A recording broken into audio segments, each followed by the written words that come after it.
Welcome to episode 93 of the Preferred Experience podcast. I'm Chris LeSueur, and today the episode that we're having today is my Grand Canyon thoughts. A team makes a difference.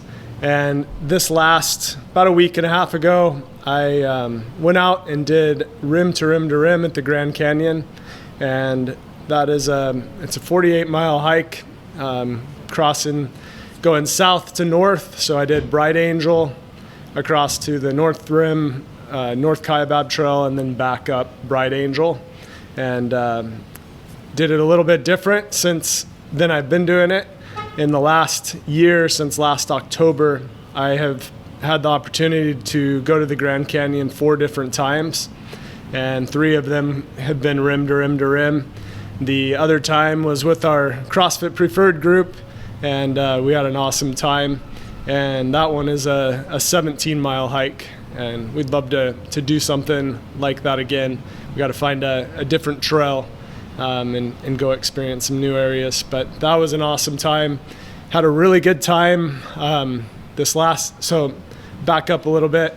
The first time I did rim to rim to rim last October, I actually went out with a few different friends that I've done a lot of adventures with, and my sister and her friend, and all of them are very, very high trained, really good runners, in great shape.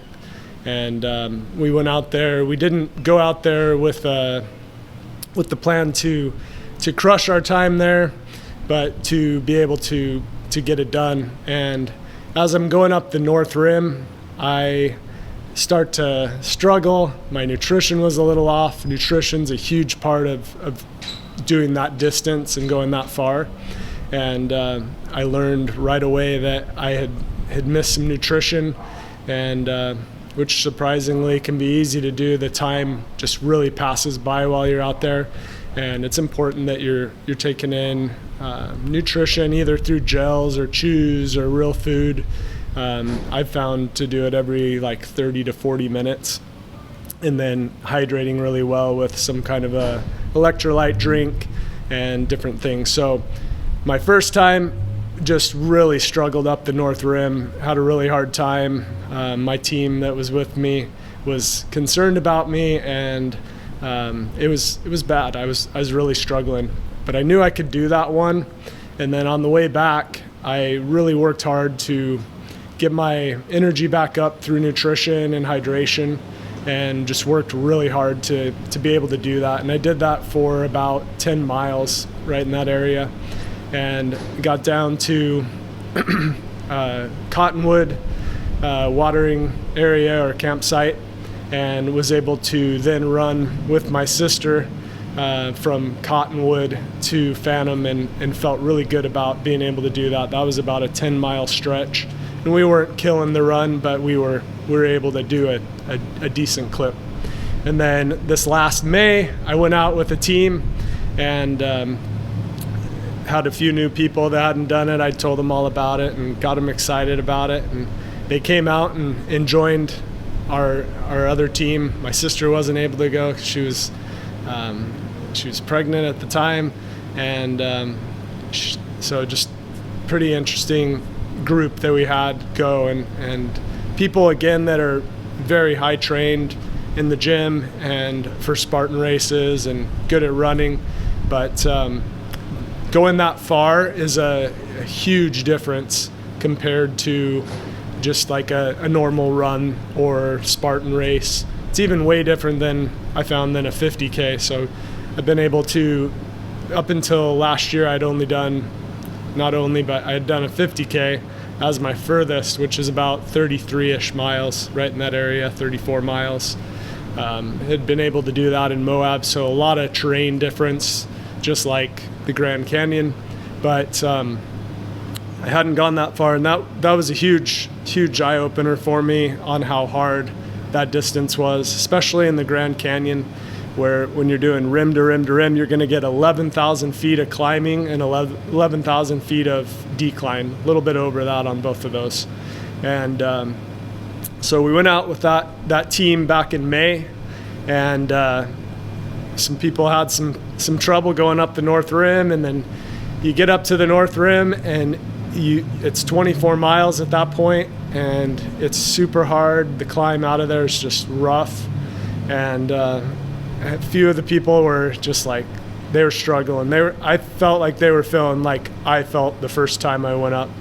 So I was doing my best to encourage them and help them to get going and finish out the day. And as we went on, it got harder and harder for them.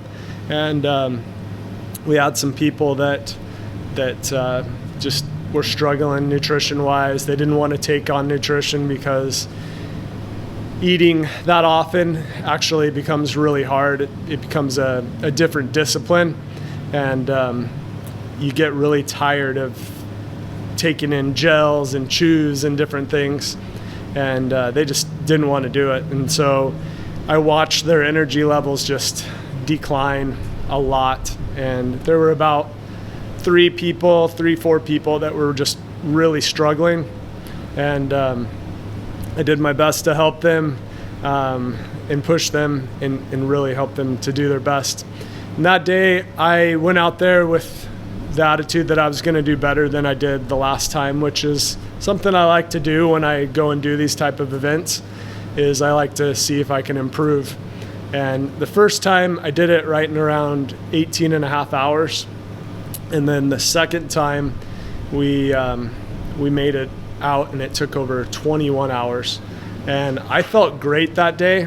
And looking back on it after this last weekend, I think the reason I felt really great is we were going a little easier, and I was able also to know more about where to go up and push a little harder on the trail, and remembered to take in nutrition. Nutrition was like my main priority the second time. And so I went out and did this hike the third time, just a week and a half ago, with the attitude that I was going to go do it by myself. And so I went out and did it solo, and the goal was to meet my brother-in-laws and some friends. They were going to hike north to south, but for me to be able to do that, I needed to start by about 11 p.m. on Friday night and hike through the night, which I was willing to do.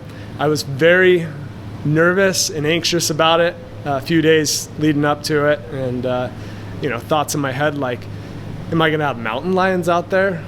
Am I going to have other animals that I need to worry about? Different things. So I'm looking up things on the web and just trying to figure out if I'm going to be safe to go do that.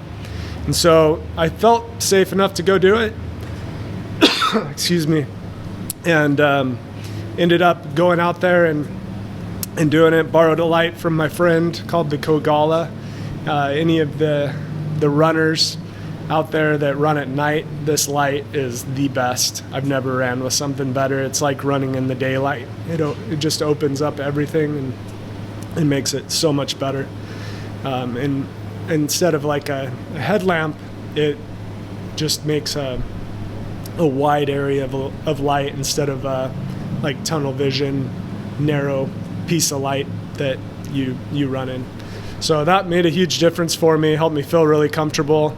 And as I was starting, I didn't get there. I started a little later than I wanted, ended up starting closer to 11:30 at night, and ended up going out there, and it was actually really cold. It was breezy, and I thought to myself, I'm going to be the only one out here. And as I was starting, so many people were finishing their rim to rim to rim experience. So for the next couple hours, I saw a bunch of people that were finishing, and that helped me feel a little more comfortable. And then as I got down to Indian Gardens, this time I decided to do Bright Angel down. As I got down to Indian Gardens, there were some zombie-like looking people in there. There were some people sleeping on the benches, and some people sleeping on the ground. And then there's also a bunch of campers in that area. So tried to be super quiet as I went through there, and then quickly made it to Phantom Ranch, and I was feeling amazing. Felt so good through the night. I felt super comfortable. listening to some good music, some good books, and I'm just feeling totally just pumped as I'm going and super excited about it. And I run into a group that is coming down the North Rim, and they tell me they're sitting there and taking a break and taking it easy. A lot of people will do that in the Grand Canyon, and they're sitting there, and I start talking to them, and I asked them when they started, and they said we've been going for 20 hours, and they at that point still had like 12, 13 miles to go, somewhere in that area. And so I was pretty amazed by that. And my goal going into the day was constant forward motion. So I didn't want to stop. I didn't take breaks unless I was filling up water or changing out things in my pack or grabbing food. But my goal was just to not stop, to keep going. And I was able to do that the whole day as I was going. So started going up the North Rim. It was about, it was a few hours of darkness left at that point. And I got up the rim, and by about 6-ish, the sun was coming out, perfect sunrise, incredible scenery. If you haven't ever been to the North Rim, it's like the most beautiful part of the Grand Canyon to me. I love it there. There's waterfalls. There's a couple different waterfalls that you can see, and a little more green and a lot of red rock, little more Sedona-like in some areas, and it's beautiful, really cool. So I get through that section and feeling really good still, and I get to my brother-in-law's. They had started by about 7:30 that morning, and so it's about 8-ish, or about I run into them about 7:30, 8 o'clock Arizona time, and they're 2 miles into their day. So that means I have 4 miles to go. So I missed them and was not able to hike north to south with them like I had hoped. But I was a little overzealous on what I thought I could do. And I learned really quickly that I was going to be doing it solo, and I was okay with that. It was a cool experience so far. I loved it. And ended up going down the North Rim, still felt really good. Started to feel a little beat up before Manzanita. And then when I got up to the North Rim, you have to be really careful if you're ever doing the North Rim. You have to be super careful to plan it out right and do it at the right time of year. I knew going into it that there was a good chance the water was not going to work on the North Rim, and that was the case. So the water doesn't work up there after October 15th. That's kind of the date that they say they're going to shut off the water. It doesn't always work out that way. Sometimes it'll stay on longer. Sometimes they'll turn it on earlier than May 15th. So they turn it off normally October 15th to May 15th. So there's that 6 months, if you were to ever go do it, that you're not going to have perfect water sources. But I had planned for that and had enough water with me, and also a water filter that I could filter water if needed. And ended up getting down there, ended up getting back towards Phantom Ranch, and then I started to feel rough again. And this time it was all up to me to make it happen. And it was a little harder to do that. I was still able to keep moving, but as far as running that section from Cottonwood to Phantom, it didn't go as well as I'd hoped. And some thoughts that I've had as I've really gone over those experiences is sometimes we need a team that can help us, and sometimes we get to be the teammate that gets to help others. And that's been my experience in the Grand Canyon. It's also been my experience in the gym. I ended up getting to the last 5 miles, and I met some people that I'd never met before, but it turned out they were with my brother-in-law's group, and I was able to hike with them for about a mile, and then they stopped, and I kept going. And at that time, I was fighting a really bad blister on my right foot, on the pad of my foot. I'd never had that happen. So there was some adversity in the day, And but I loved the experience of pushing myself and really finishing it the best I could. So I didn't end up with the time I had hoped for. I thought I could pull off better than I had done the first time, but I ended up doing almost an hour worse or slower than I did the first time, but a little better than the second.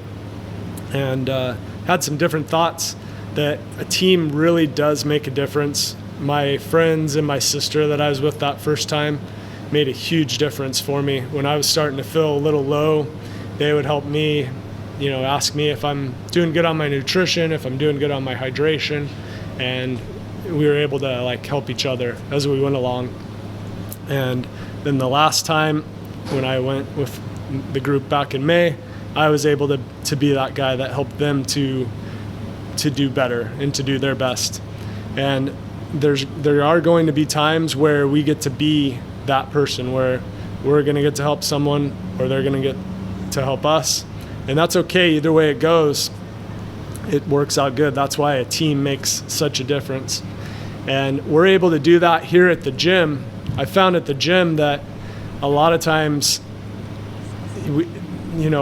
things can change from day to day, from the workouts, from things going on in your life. Sometimes in the gym, you get to be that person, that teammate that's pushing people. And then other days you're going to need a little help and encouragement from the coaches or from your friends or teammates. And I've found that a lot of times our friends that we get to make and work out with at the gym, they make such a huge difference, not only in the gym, but they can help out of the gym. And I have so many different friends that I've been able to make over the years, really through here and through running experiences, triathlon experiences. I've made my best friends out of working out. There's something about sharing a little suffering with people that makes us create better friendships with each other. And a team makes a huge difference. And if you or a friend is looking for a team, come in for a free intro session. Come in yourself or invite one of your friends. For those that don't know, we have a great referral program that gives $50 off your friend's first month or family member's first month. And then once they've completed their first month, we give you a referral fee of $50. So we have an awesome referral program. Would love to help your friends or family, or you if you're looking for a new team. This place, CrossFit Preferred, has the best teammates, and they will make a huge difference for you, not only in the gym, but in and out of the gym. I see so many friendships that have formed here over the years, and I've shared this many times, but that is one of my favorite things about CrossFit, are those friendships and that shared suffering and the push that we get to have from each other. So that's what I have for this week. A team makes a huge difference, and I hope everyone has a great week. That's what I have for you. Have an awesome week, and I will see you soon. See you at the gym.